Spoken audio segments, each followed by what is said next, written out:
Sur ce site, aujourd'hui occupé par l'entreprise Renault, ainsi que sur les terrains de l'OTAN, tout un écoquartier va bientôt voir le jour.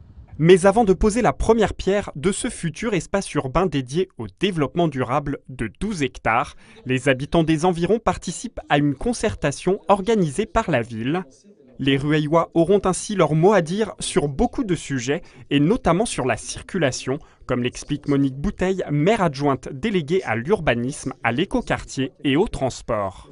Par exemple sur les modes de circulation, la part de la voiture particulière par rapport à la part des transports en commun et la part que nous voulons développer et donner en priorité sur des proximités de sites qui voudra mettre en place les circulations piétonnes ou vélos. Ça, ce sont aussi des positionnements des Rueillois parce que ce sont eux qui seront en responsabilité de réussir ces circulations et de les mettre en pratique.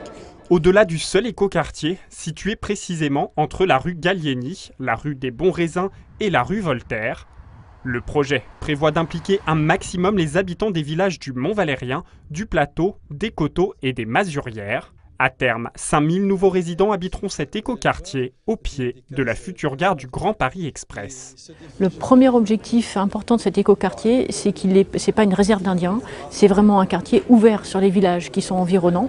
On va enlever les barrières des anciens sites industriels et on va permettre d'avoir des connexions et une vie liée entre les villages existants et ces nouveaux espaces urbanisés. Ce projet d'écoquartier s'inscrit bien sûr dans une démarche de respect de l'environnement.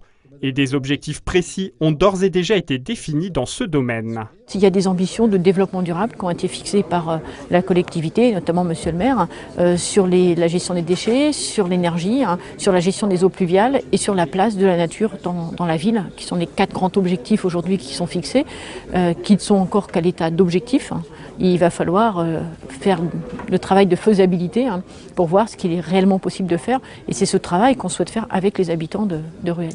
Et pour la plupart des habitants de la zone géographique située autour du futur écoquartier, les a priori sont positifs. Ils participent donc volontiers à cette concertation. Et je pense que l'appartement, ça va amener de la vie un peu plus sur le plateau. Ça peut amener qu'une amélioration, ça peut amener que du mouvement, de la jeunesse. Voilà, donc je pense que l'appartement, ça sera du positif, quoi qu'il arrive. Certains riverains, par contre, sont plus attentistes. C'est le cas de Christiane Leroy, habitante de Rueil-Malmaison depuis 51 ans.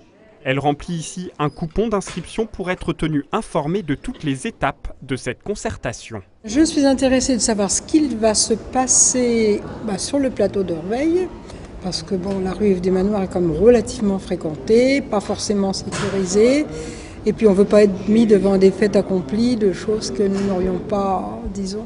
C'est important de dire les choses avant plutôt qu'après. Si vous souhaitez apporter votre pierre à ce projet d'écoquartier, sachez que la concertation se poursuit jusqu'en novembre prochain. Vous pourrez ainsi participer à des ateliers, des réunions publiques et même visiter un écoquartier d'Île-de-France en compagnie de professionnels du développement durable.